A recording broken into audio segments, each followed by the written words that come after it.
오늘은 데살로니가전서 4장 말씀 통해서 주의 재림과 죽은 자의 부활이라는 제목으로 같이 이제 은혜 나누겠습니다.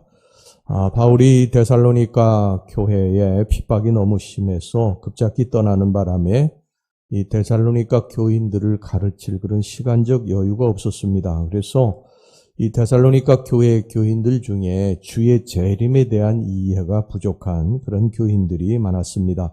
즉 주의 재림이 당장 임박한 줄 알고 자기들의 모든 일손을 이제 놓은 채 현실의 삶을 경홀히 여기는 자들이 있었는가 하면, 또 어떤 사람들은 주의 재림 전에 죽은 사람들로 인해서 무척이나 낭망하고 실망하고 상심했다고 그랬습니다.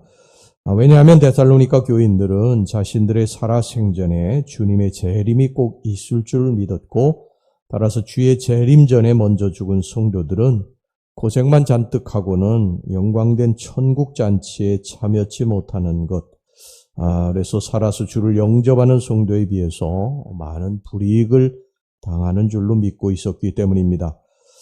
이 당시에 데살로니가 교인들이 이런 생각을 하게 된 것은 헬라 철학의 영향이 큰 듯합니다.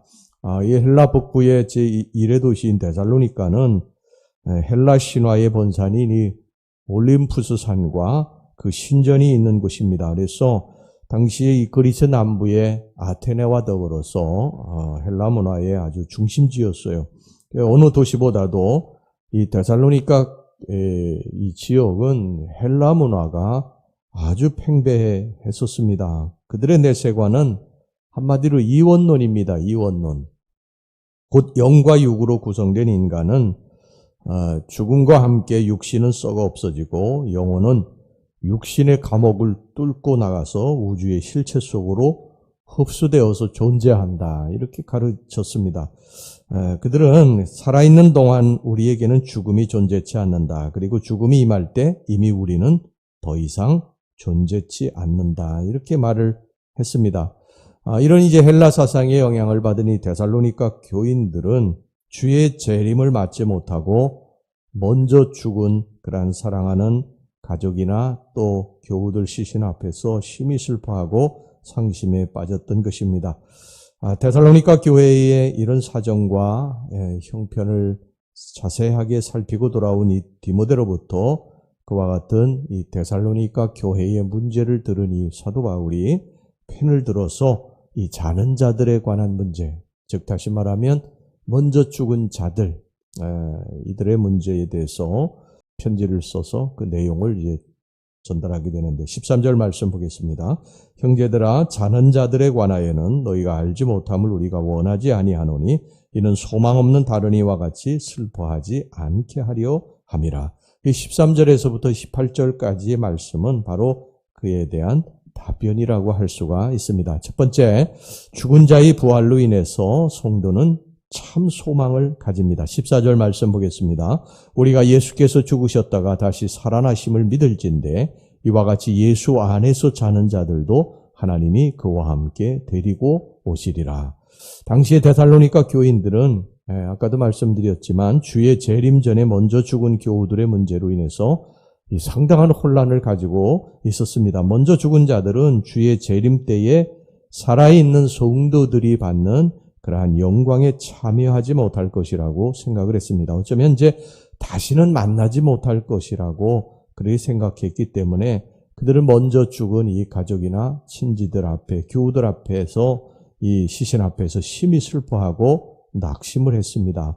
이에 바울은 성도들은 예수 그리스도께서 죽으셔서 사흘 만에 부활하셔서 모든 믿는 자들의 첫 열매가 되신 사실을 확신하고, 예수를 믿고 먼저 죽은 자들 역시 장차 주의 재림 때에 반드시 부활할 것을 믿어야 한다고 권면했습니다. 뿐만 아니라 주의 재림 때에 자는 성도들이 무덤에서 깨어나 부활의 영광된 몸으로 공중에 휴거돼서 그리스도와 함께 지상 재림할 것이라고 교훈을 합니다. 자, 16절 말씀 보겠습니다.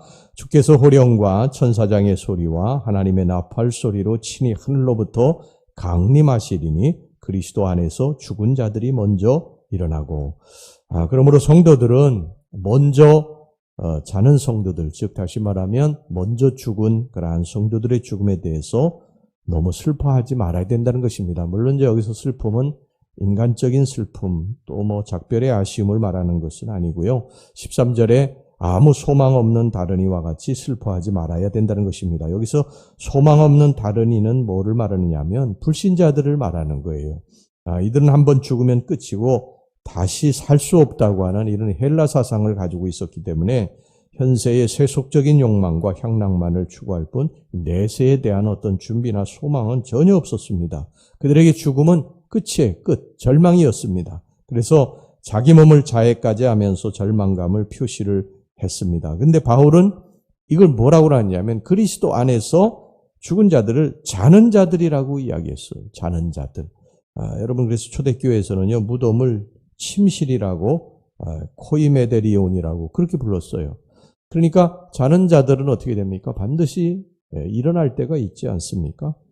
그러니까 죽은 자들은 주 예수 그리스도 안에서 죽은 자들은 영원히 그냥 그것으로 절망이고 끝이 아니라 반드시 다시 일어난다는 거예요. 다시 만난다는 것입니다. 그러므로 우리는 죽음을 두려워해서는 안 된다는 것입니다. 반드시 다시 만날 것을 소망해야 된다는 것이죠. 그 다음에 두 번째, 주의 재림으로 인해서 성도는 늘 참 위로를 누릴 수가 있습니다. 자, 16절서부터 18절까지 말씀 보겠습니다. 주께서 호령과 천사장의 소리와 하나님의 나팔 소리로 친히 하늘로부터 강림하시리니 그리스도 안에서 죽은 자들이 먼저 일어나고 그 후에 우리 살아남은 자들도 그들과 함께 구름 속으로 끌어올려 공중에서 주를 영접하게 하시리니 그리하여 우리가 항상 주와 함께 있으리라. 그러므로 이러한 말로 서로 위로하라. 자, 그렇다면 죽은 자들이 무덤에서 부활할 때는 언제냐? 그때는 바로 주께서 이 땅에 다시 재림하실 때입니다. 자, 여기 15절, 16절에는 재림, 즉 강림의 장면을 소개하고 있는데 먼저 호령입니다. 호령. 여기서 호령이라고 하는 말은 켈류스마라고 하는 말인데 군대의 지휘관이 부하들에게 공격명령을 내릴 때, 말을 탄 기사가 말에게 돌진 명령을 내릴 때, 그리고 사냥꾼이 사냥개에게 목표물을 가져오라고 명령할 때 발하는 그런 소리를 말합니다. 그러니까 목총을 도두어 가지고 힘껏 외치는 그런 소리를 의미하는 것이죠. 이게 호령입니다. 그런 호령 소리와 함께 이 예수님께서 이 땅에 재림하신다는 것입니다. 우리 예수님이 이 땅에 재림하시기 전에 나타나는 현상이니까 여러분 잘 귀를 기울이셔야 됩니다. 이 소리 속에는 항상 권위가 서리발처럼 서 있고 긴박한 상황이 연출되고 펼쳐지고 있음을 우리가 연상케 하는 것이죠. 그러니까 이 호령 소리를 들으니 사탄 마귀는 자신의 최후를 직감하고 두려워 떨 것이고 주의 재림을 대망하면서 무덤 안에서 잠자던 성도들은 이 호령 소리를 듣고 깨어 일어나서 무덤을 박차고 나오게 된다는 것입니다. 그리고 이제 주의 재림 때는 천사자의 소리가 들릴 터인데 마치 이 소리를 이제 왕의 행차 시에 그 행차를 알리고 길을 만드는 사자의 소리처럼 아마도 이제 주의 재림을 선포하고 또 그 길을 만드는 소리일 것입니다. 자, 그 다음에 이제 또 하나님의 나팔 소리가 들린다고 그랬어요. 나팔 소리, 호령 소리와 함께 나팔 소리가 들린다고 그랬는데 이 나팔 소리는 하나님의 뜻을 알리는 소리로서 천사들이 부는 것입니다. 천사들이 이제 이 나팔을 불게 되는데 이 구약 시대로부터 나팔 소리는 하나님의 명령을 전달하기 위해서 그 백성들을 모을 때 사용되곤 했습니다. 그래서 주의 재림 때에도 무천사들이 이제 나팔을 불게 되는데 그 나팔 소리에 흩어져 있던 수많은 그러한 주의 백성들이 한 군데로 모이게 된다는 것입니다. 자, 그 순서상 이제 주의 재림 때에는 그리스도 안에서 이 죽은 성도들이 먼저 무덤에서 일어나서 이 부활의 몸으로 구름 속으로 끌어올려질 것이고 그 후에 이제 생존한 성도들이 있지 않습니까? 먼저는 죽은 성도들이 무덤에서 다시 일어나서 이 신령한 몸으로 변화되어서 이 주님과 함께 이제 거하게 될 것이고, 그 다음에 이제 생존한 성도들도 신령한 몸으로 완전히 변화돼 가지고 구름 속으로 끌어올려져서 이 재림한 주님을 영접하게 될 것이다. 이 성경이 말씀을 하고 있는 것입니다. 이게 순서가 그렇게 되어 있는 거예요. 먼저 죽은 자들이 무덤을 열고 다시 일어나게 될 것이고, 그리고 살아있는 성도들은 신령한 몸으로 변화돼서 주님과 함께 다시 이 땅에 재림하게 될 것이라는 것입니다.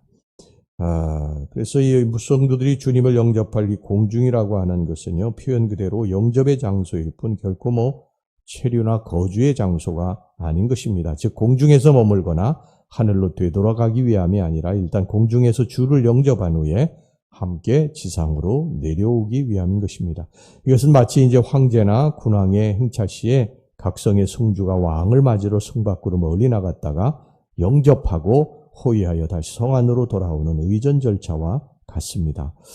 아무튼 바울의 이와 같은 이 파루시아 즉 강림이라고 하는 것은요, 데살로니가 교인들이 생각하는 것처럼 주의 재림 전에 먼저 세상을 떠난 교우들이 주의 재림 때에 전혀 버림받거나 불이익을 당하지 않는다는 사실입니다. 오히려 먼저 주를 영접하는 영광을 누릴 수 있음을 알 수가 있습니다. 하지만 또 생존 성도들은 죄의 열매인 죽음을 맛보지 않기 때문에 그 또한 영광이라고 할 수가 있습니다. 그러므로 우리 성도들이 이 같은 사실을 마음에 확신하고 성도들의 죽음 앞에서 이 여러 말로 서로 위로하여야 할 것입니다. 이것이 이제 데살로니가 교인들이 이 교회가 바로 이 죽음에 대해서 그리고 주님의 재림, 휴거에 대해서 말씀하고 있는 것입니다.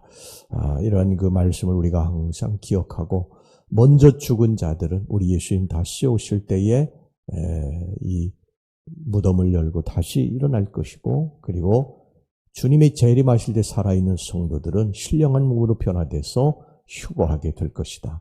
이것이 성경이 우리들에게 말씀하는 것입니다. 이것을 꼭 기억하고 우리가 살아가시기를 간절히 바랍니다. 기도하겠습니다. 하나님 아버지, 우리가 이 땅의 죽음이 영원한 마지막이 아니라 절망이 아니라 우리는 주님이 재림하실 때에 먼저 죽은 성도들은 무덤 문을 열고 다시 부활하고 주님과 함께 거하게 될 것이고, 그리고 살아있는 성도들은 신령한 몸으로 변화돼서 휴거되어 주님과 함께 거할 것이라고 말씀하고 있습니다. 우리 믿는 사람들에게 죽음은 끝이 아니라 주님과 함께 살아가는 새로운 시작임을 항상 기억하고 우리가 죽음을 준비하고 이 땅에서 어떻게 살아야 될 것인가 항상 우리들이 주님의 말씀대로 사는 성도들이 되게 주시옵소서. 예수님 이름으로 기도하옵나이다. 아멘.